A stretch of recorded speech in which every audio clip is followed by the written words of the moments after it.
Three bikers humiliates a kid with Down syndrome, unaware his father is FBI agent.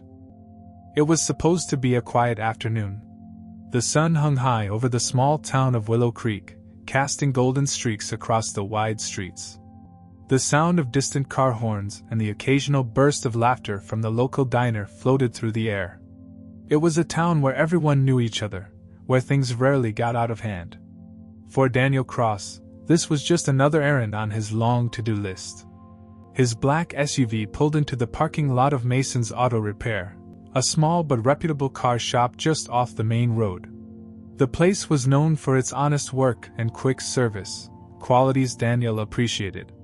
In the passenger seat, his 10-year-old son, Noah, unbuckled his seatbelt with a bit of effort. Noah had Down syndrome, and though some tasks took him longer, he was independent and determined. He clutched his small toy car in one hand, his favorite thing in the world, and beamed up at his father. "Oil change?" Noah asked excitedly. Daniel chuckled, ruffling his son's sandy brown hair. "Yeah, buddy. Just an oil change. And maybe a car wash if we have time." They stepped out, the beep of the SUV locking behind them. The shop smelled of motor oil and fresh tires, a familiar scent that made Daniel relax. The mechanic on duty, Jake Mason, recognized them instantly. "Agent Cross! Good to see you," Jake said with a friendly nod. His eyes flicked to Noah, who was already staring at a bright red sports car parked inside. "Hey there, Noah! Like what you see?" Noah grinned. "Red car. Fast car." Jake laughed. "That's right, kiddo. That one's a beast." Daniel handed over his keys. "The usual, Jake. Full checkup, oil change, and if you have time, the car's getting a bit dirty." "You got it," Jake said, tossing the keys to a younger employee. Daniel and Noah settled onto a bench near the entrance, where Noah could watch the cars being worked on. It was peaceful. Simple. Just another normal day. That's when they arrived. The loud rumble of motorcycles shattered the calm. 3 Harley-Davidsons roared into the parking lot, kicking up small clouds of dust as they came to a halt. The riders dismounted one by one, 3 large men, dressed in black leather vests, each vest marked with the same emblem, a skull with a snake wrapped around it. The Reaper's Fangs. A small-time outlaw biker gang that had a reputation for being loud, drunk, and aggressive wherever they went. Daniel noticed them immediately. Old habits died hard. His trained eye scanned their movements, their mannerisms. He wasn't worried, yet. But something about the way the leader, Brock, walked made him uneasy. Brock was big, well-built, with a shaggy beard and sleeves of tattoos that told stories of a life spent on the edge of the law. His 2 companions, Snake and Diesel, weren't much better. Snake, with his long, greasy blonde hair, had a thin smirk that never seemed to fade, while Diesel was a brick of a man, thick arms folded over his chest. Jake sighed when he saw them. He was a good mechanic, but an even better judge of character. He knew trouble when he saw it. "Please don't let them stay long," he muttered under his breath. The bikers strolled inside like they owned the place, ignoring the people around them.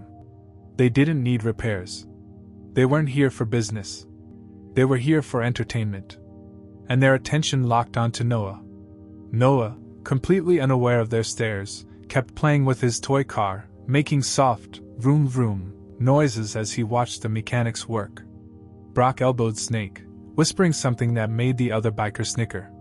Diesel just grunted, his eyes watching Noah with amusement. Then Brock took a step closer. "Hey, kid," he called out. Daniel's eyes flicked up. His jaw tightened. Noah, innocent as ever, looked up and smiled. "Hi." The 3 bikers grinned at each other. "Hey, kid, you like cars?" Snake asked, crouching down slightly. Noah nodded enthusiastically. "Red car. Fast car." The bikers laughed, but it wasn't friendly. "That right?" Snake smirked. "Bet you think you're fast, huh?" Noah giggled. "I'm fast like Lightning McQueen." That made the bikers laugh harder, but there was something cruel underneath it. Brock leaned in, lowering his voice just enough for Daniel to hear. Bet you're slow at everything else though, huh? Daniel stood up immediately, his posture calm but firm. Hey, he said smoothly, stepping between Noah and the bikers. That's enough. The bikers didn't back down. If anything, Brock smiled wider. Oh, relax, old man. We're just talking, he said, feigning innocence. Kid's cute. Daniel held his ground, his expression unreadable. You're done talking. Snake grinned. Why? You his babysitter or something? Noah, sensing the tension, looked between them and whispered. Daddy? Brock blinked. The bikers stiffened slightly. Oh, Brock said slowly, looking Daniel up and down. So you're the dad? The mood in the shop changed instantly. Daniel wasn't some bystander anymore. He was the father of the boy they were mocking. And something about the way he stood there, calm, unmoving, unreadable, put them on edge. Brock's smirk faltered, just for a second. But then Diesel chuckled, breaking the silence. So what? You gonna tell the teacher on us, Daddy? The other two snickered, trying to recover. Daniel didn't move, didn't blink, didn't react the way they expected. Instead, he took a slow sip of his coffee, measuring them. Then, with a voice as steady as steel, he said, You sure you want to do this? The way he said it, so casual, so unbothered, made Brock pause. For the first time since they walked in, the bikers weren't laughing anymore. Something wasn't right about this guy. And Brock felt it. The air inside Mason's auto repair had turned thick with tension. Brock, Snake, and Diesel, three loud, arrogant bikers, had been laughing just moments ago. But now, the laughter had died down, replaced by a strange, unsettling silence. The shift had happened the second Daniel Cross stood up. He wasn't acting angry. He wasn't shouting. He just stood there, watching, measuring them. And for some reason, that unnerved them. Noah, completely oblivious to the hostility in the air, continued playing with his small toy car on the bench. Vroom, vroom, he murmured, making the tiny wheels roll over the edge of the seat.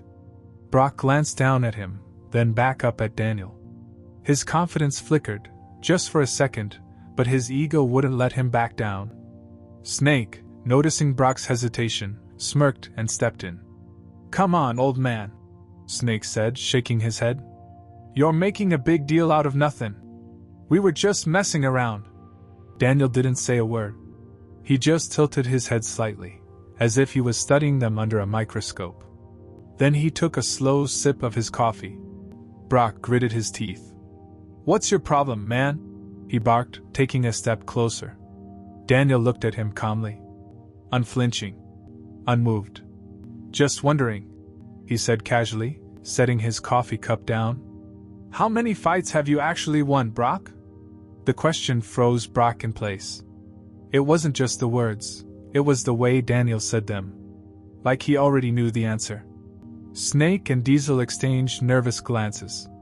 Jake, the shop's mechanic, who had been pretending to wipe down a wrench, suddenly stood a little straighter.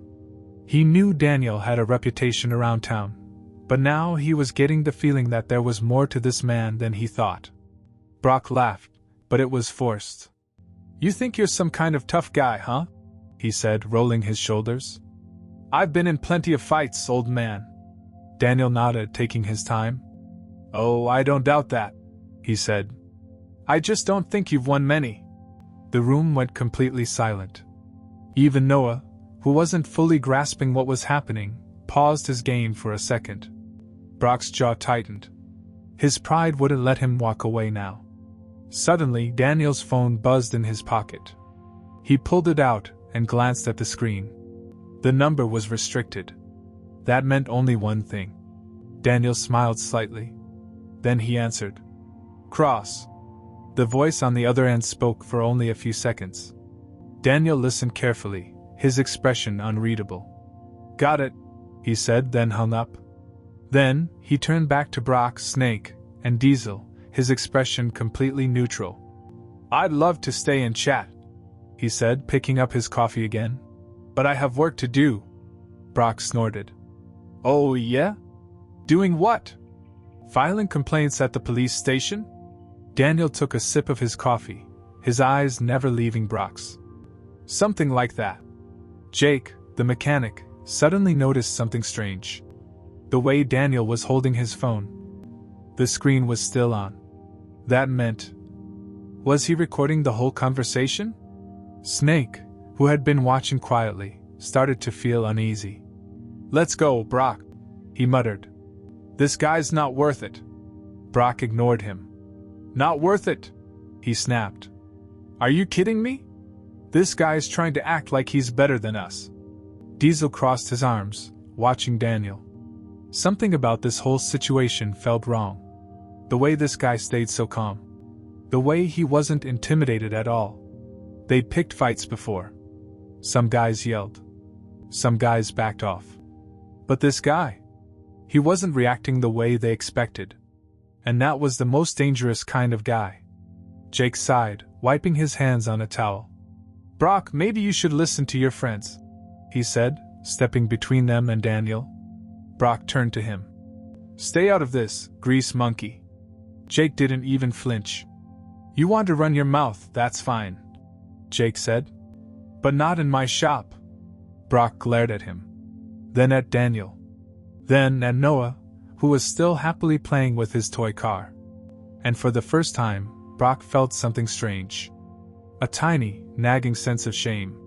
Not much. But enough. He scoffed. "Fine," he muttered. "Whatever. We're leaving." He turned and started walking toward the door. As Brock reached the door, he stopped. Then, slowly turned back. And with a cold smirk, he said, "You know what, old man? I think I will stick around town for a while. See if I run into you again." He tapped his fist against the doorframe, as if marking his territory. Daniel sighed, shaking his head.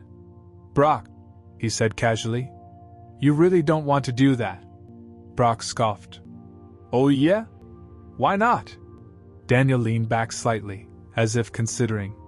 Then, without breaking eye contact, he pulled out his wallet and flipped it open. For just a second. Long enough for them to see the golden badge inside. Brock, Snake, and Diesel froze. Their faces drained of color. No one said a word. Brock's hand fell away from the doorframe. Snake blinked rapidly. Diesel swallowed hard. Daniel took another sip of coffee. "Have a good day, boys," he said. And with that, he turned back to Noah, like nothing had happened. The silence inside Mason's auto repair lingered long after the door swung shut. Brock, Snake, and Diesel had walked out, but their presence still hung in the air like thick smoke from a burned-out engine. Daniel Cross sat back down next to his son, Noah, who was still happily playing with his small red toy car, blissfully unaware of the tension that had just played out around him. But Jake Mason, the shop owner, wasn't so relaxed. He wiped his hands on his oil-stained rag, eyeing Daniel carefully. "That was interesting," Jake said, his voice cautious. Daniel smiled slightly, stirring his coffee. Unbothered. Unmoved. "They're just loud dogs barking at the wrong tree," Daniel said. "They'll move on." Jake shook his head. "I don't know, man. Brock's not the type to let things go." Daniel didn't say anything. Because he knew Jake was right. Brock wasn't done with him. Not by a long shot. Out in the parking lot, Brock was fuming. He kicked at a discarded soda can, sending it skidding across the pavement. Snake and Diesel leaned against their bikes, watching him carefully. "Dude," Snake said, shaking his head. "That guy? He's not normal." Brock snarled, his pride still wounded. "I don't care what he is. Nobody talks to me like that." Diesel exhaled. "Snake's right, man. Something was off about him. The way he just sat there calm as hell? That's not how normal people react." Snake nodded. "And did you see his eyes? He wasn't scared of us, Brock. He was looking at us like he was sizing us up." Brock clenched his fists. He could still feel the weight of Daniel's words. The way he didn't even have to raise his voice to make them feel like absolute nobodies. "I don't care," Brock growled. I want to know who the hell that guy is. Diesel hesitated. Brock. Brock cut him off. We follow him. Snake and Diesel exchanged uneasy looks. I don't think that's a good idea, man. Diesel muttered. Brock turned on him, eyes blazing. What, you scared? He snapped. Diesel hesitated for only a second. Then he sighed and shook his head. Fine, he muttered. But if this goes south, it's on you. Inside the shop, Daniel checked his watch. It was getting late. Noah, he said gently, ruffling his son's hair. Time to go, buddy. Noah, still engrossed in his game, pouted. But I want to stay. Daniel chuckled. We'll come back, kiddo. Promise. As they walked to the counter, Jake hesitated, then leaned in. Hey, Jake said quietly. Be careful. Brock, he's the type to hold grudges. Daniel met his eyes. I know. Jake frowned.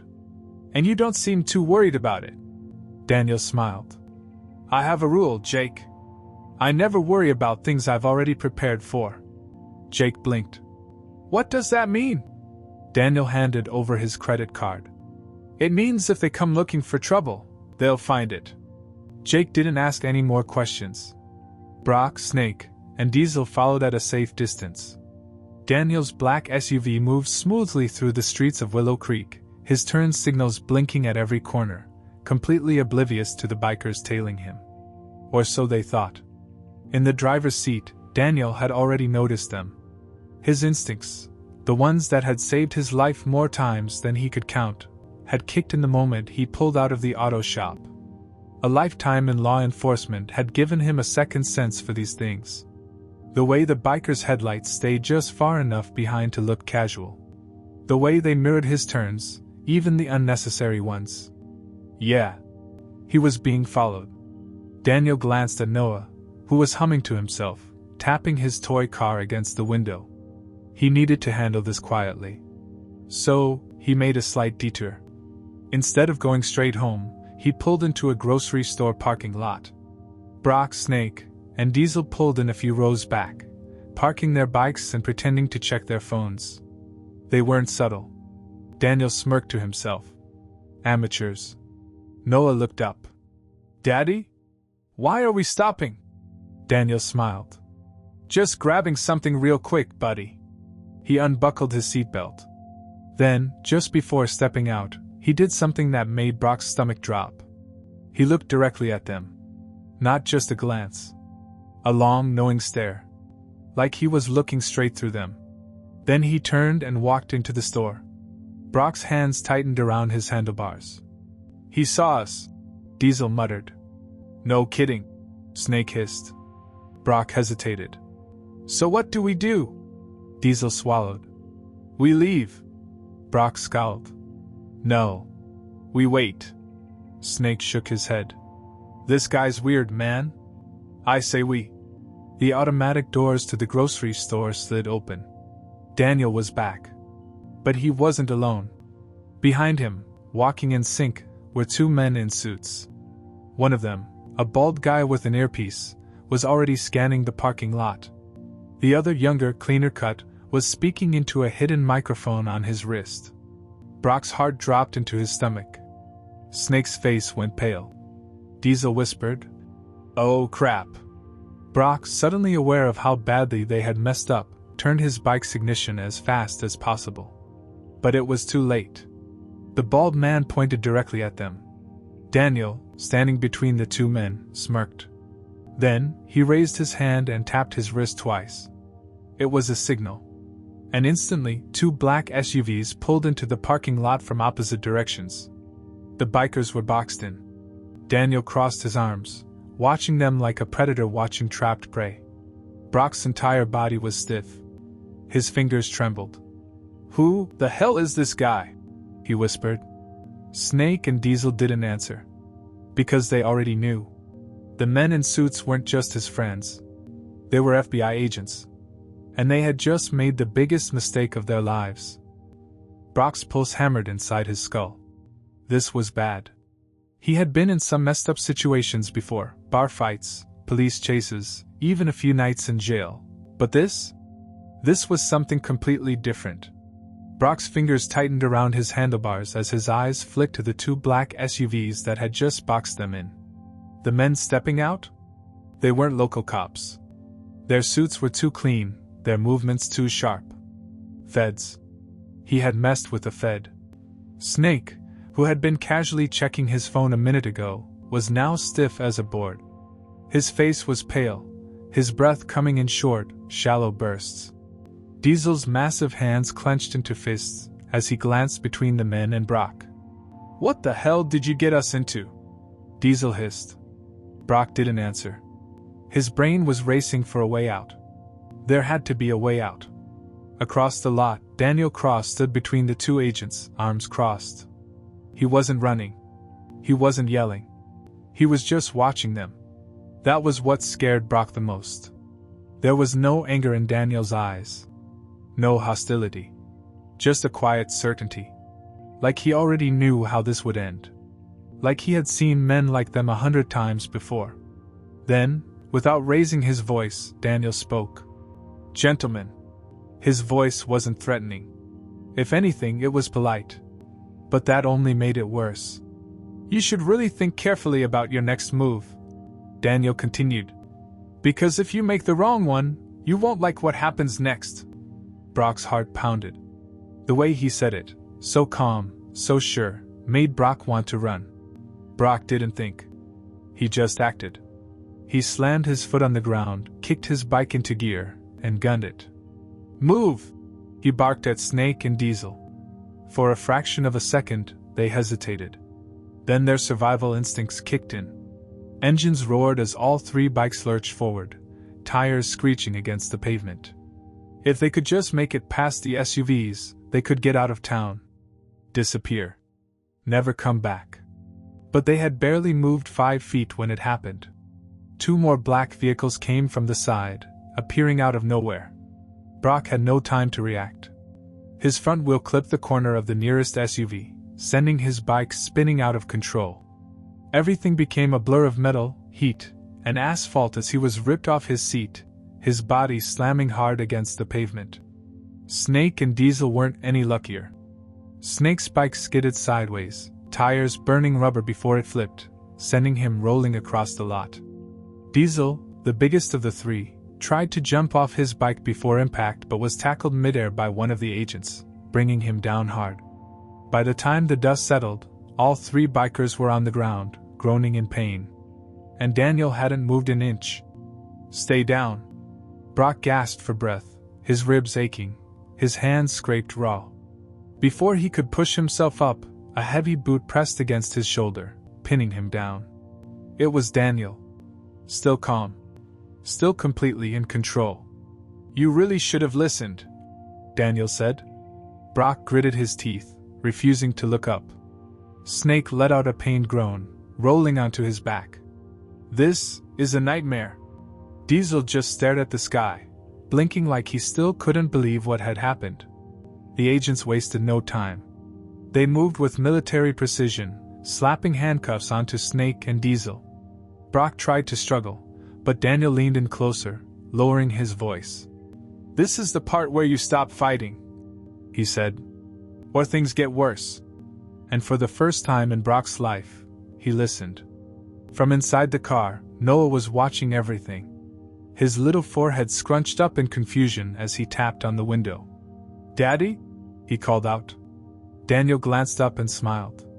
"It's okay, buddy," he said gently. "Stay in the car." Noah, still confused, frowned. Then he turned to his toy car and said, "Daddy's winning." The agent closest to Daniel chuckled. "I like this kid," he murmured. As the agents secured Snake and Diesel, Brock managed to push himself onto his knees. He looked up at Daniel, eyes filled with hatred. You set us up," he hissed. Daniel tilted his head. "I gave you a choice," he said. "You made the wrong one." Brock clenched his fists. "Screw you." Daniel smiled. "You're welcome." Brock glared. But deep down, he knew. He had lost. And Daniel? He had never even been in the fight. Just when Brock thought it couldn't get any worse, another black SUV pulled up. This one was different. The agents stood straighter when they saw it. The doors opened, and out stepped a tall, gray-haired man in a dark suit. Brock had no idea who he was, but he knew power when he saw it.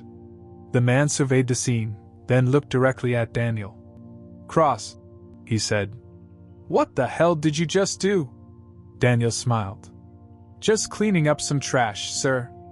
The man sighed, rubbing his temple. Then, he turned his gaze to Brock. And Brock felt fear for the first time. The man crouched slightly, studying Brock. "So," he said, "you're the idiot that thought it was a good idea to harass an FBI agent's kid." Brock swallowed hard.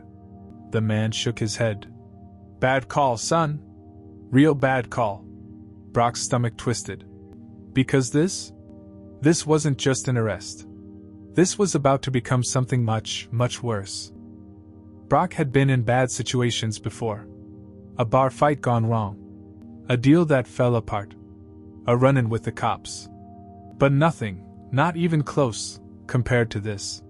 He was on his knees in the middle of a grocery store parking lot, his wrists bound behind him with FBI-grade zip ties. His ribs ached from the crash, and his head was still spinning from what had just happened. And standing in front of him was a man he didn't recognize, but already feared. The gray-haired man who had stepped out of the final black SUV wasn't like the other agents. They stood straight and silent, waiting for him to speak, like soldiers waiting for orders. Brock wasn't stupid. Whoever this guy was, he was in charge.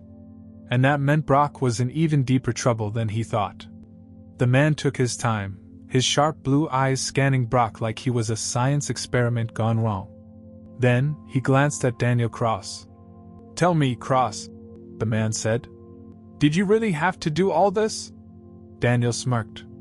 "I gave them a chance to walk away." The man sighed and turned back to Brock. "I assume you're Brock," he said. Brock didn't answer. Not out of defiance, but because his throat had gone completely dry. Snake and Diesel were still on the ground, groaning as agents secured their cuffs. One of the men pressed a knee to Snake's back, keeping him pinned. "I swear," Snake gasped. "We weren't trying to do anything crazy, The agent didn't even look at him. "Don't talk." Diesel let out a long breath, staring at the sky like a man who knew his life had just gone off a cliff. Meanwhile, Brock was still locked in place, frozen. The gray-haired man raised an eyebrow. "No answer?" he asked. "That's surprising. Usually, guys like you love to run your mouths." Finally, Brock found his voice. He swallowed. "Who the hell are you?" The man smiled. But it wasn't a nice smile. "Oh, I'm nobody," he said. "Just the assistant director of the FBI." Brock's entire body went cold. Snake and Diesel both stopped struggling. For a long second, there was nothing but the distant hum of passing cars and the faint sound of Noah humming to himself inside the SUV. Brock felt like the ground had opened beneath him. The assistant director of the freaking FBI was standing right in front of him. And worse, he was talking to him like he wasn't even worth his time. Brock tried to laugh it off, but it came out wrong. Like a weak cough. "Assistant director, huh?" Brock muttered, forcing his voice to sound confident. "What, you came all this way just for us?" The man sighed, shaking his head. "No, Brock," he said. "I came because Daniel Cross works for me.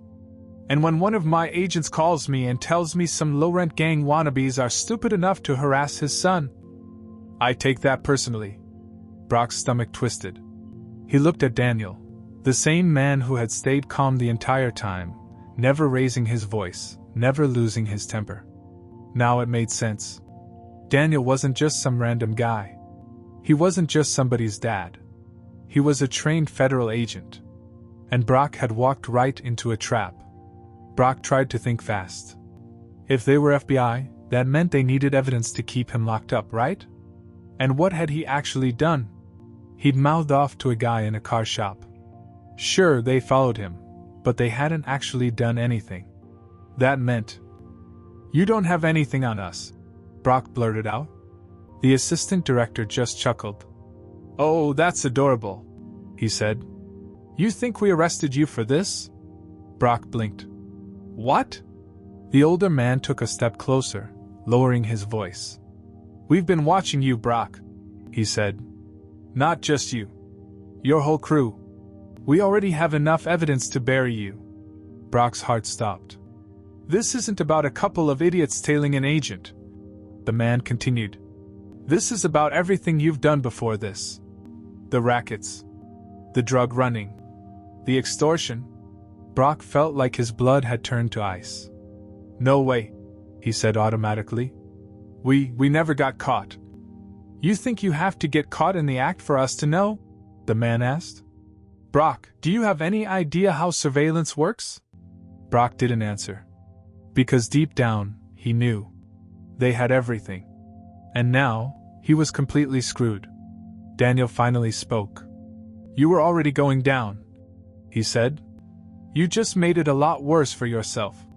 Brock shook his head. No. You want to know how bad?" The assistant director cut in. Then he turned to the agents. "Tell him." One of the agents pulled out a small tablet, swiped across the screen, then turned it toward Brock. The screen showed footage. Footage of Brock himself. Footage of his gang, doing things they weren't supposed to be doing. Deals. Threats. Crimes. All of it. Brock's breath hitched. They had everything. This wasn't just an arrest. This was a takedown. For the first time in his life, Brock felt real fear. And fear made people desperate. "Look," he gasped, shaking his head. I can talk. I can help. Just don't." The assistant director raised a hand. "I don't care about your sob story," he said. "You're done. The only question is how long it'll take for you to realize it." Then he turned to Daniel. "Get Noah home. We'll clean this up." Daniel nodded, walking back toward his SUV. Noah, still smiling, waved from the window. "Bye!" Brock just stared. This had started as a stupid joke. A way to mess with some random kid. And now? His entire life was over. The cold steel of the FBI-issued zip ties dug into Brock's wrists as he sat in the back of the black SUV, staring blankly out the window. His entire world had collapsed in a matter of hours. A few days ago, he had been untouchable. The leader of a gang that ran things in town, bullying anyone they wanted. Now, he was a caged animal. And he knew the cage was about to get a lot smaller. The SUV rolled through the quiet streets of Willow Creek, but Brock wasn't paying attention to the road. His mind was racing, his body stiff with panic. Beside him, Snake and Diesel sat in silence. No one spoke. Because there was nothing left to say. A few hours ago, they thought they were unstoppable. Now they were prisoners. The FBI had been watching them the entire time. Every scam. Every racket. Every back alley deal. They had everything. Brock swallowed hard, feeling the sweat on his neck. How had it all gone so wrong? And worse, how the hell was he going to get out of this? Brock wasn't taken to a police station. He was taken to a federal facility. Somewhere outside of town. The kind of place that didn't have windows. Where no one could hear you scream. The first thing they did was separate them. Snake and Diesel were hauled off in different directions, each escorted by two stone-faced agents. Brock was led down a long, dimly lit hallway. The silence was suffocating. Then, they stopped at a steel door. One of the agents punched in a code, and the door unlocked with a heavy click. Brock was pushed inside. The room was small. Cold. Gray. There was a single metal chair and a table. Brock's hands were unshackled, and he was shoved into the seat. Then, the door slammed shut behind him. Brock sat there, his knee bouncing. He hated waiting. He wasn't used to being powerless. His entire life, he had been the guy who controlled situations. Now, he was completely at their mercy. He glanced at the two-way mirror on the wall, knowing someone was watching him. He couldn't stop the sweat dripping down his temple. Finally, after what felt like an eternity, the door opened. And in walked Daniel Cross. Brock's entire body tensed. Daniel didn't look angry. Didn't look smug. Didn't even look interested. He just pulled out the chair, sat down across from Brock, and folded his hands. For a long moment, neither of them spoke. Then Daniel leaned forward slightly. "You really had no idea who I was," he said. Brock swallowed. He forced himself to smirk. To act like he still had some control. "So what?" he muttered. "You're some big shot FBI guy. What do you want, a medal?" Daniel just smiled. Brock didn't like that smile. It wasn't cocky. It wasn't mocking. It was the smile of a man who already knew exactly how this was going to end. Daniel reached into his pocket and pulled out a file. He flipped it open, slowly. Inside were photos. Documents. Evidence. Brock's heart sank. "This is everything we have on you," Daniel said casually, tapping the file. "It's enough to put you away for at least 25 years. Brock's throat went dry. "But here's the thing," Daniel continued, leaning back in his chair. "I'm a reasonable man. I know you're not the real problem." Brock's fists clenched. "You think I'm small time?" Daniel tilted his head. "I think you're an idiot." Brock's jaw tightened. But Daniel wasn't done. "You've been working for bigger people, Brock. People who use guys like you as disposable pawns." Brock didn't say anything. Because he knew Daniel was right. There were bigger sharks above him. He was just the guy who did the dirty work. And now, he was the one sitting in cuffs. Daniel flipped another page in the file. "You help us take them down," he said. "And maybe, just maybe, you don't spend the next 25 years in a cell." Brock stared at the file. At his own face in the photos. At the evidence that sealed his fate. He licked his lips. He had two options. Rot in prison for the rest of his life. Rat on the people he worked for. And the worst part? There wasn't even a third option. Brock felt his stomach twist. He had spent his whole life pretending to be the toughest guy in the room. Now, he was just another trapped animal, looking for a way out. For a long time, he didn't say anything. Then, finally, his shoulders slumped. His pride couldn't save him now. "What do you need me to do?" he whispered. Daniel's smile widened slightly. And that was the moment Brock knew. He hadn't won a damn thing. He had lost. Completely. And now, he belonged to them. The Willow Creek car repair shop was bustling with customers. The town had changed. There was no gang presence. No thugs shaking down local businesses. It was peaceful. And that was exactly how Daniel Cross wanted it. Sitting on the shop's waiting bench, he sipped his coffee and watched as Noah played with his toy car, humming happily. Jake, the mechanic, leaned against the counter. "Feels different these days," Jake said. Daniel nodded. "Yeah," he said. "And it's going to stay that way." Jake smirked. "You ever see those bikers again?" Daniel shrugged. "Brock made his choice," he said. "That was the last time I ever needed to see him." Jake didn't ask any more questions. Because some things were better left unsaid. Noah looked up at his dad. "Daddy?" Daniel smiled. "Yeah, buddy?" Noah held up his toy car, grinning. "I won the race!" Daniel chuckled, ruffling his son's hair. "Yes, you did," he said. "You always win." The sun shined brightly over Willow Creek.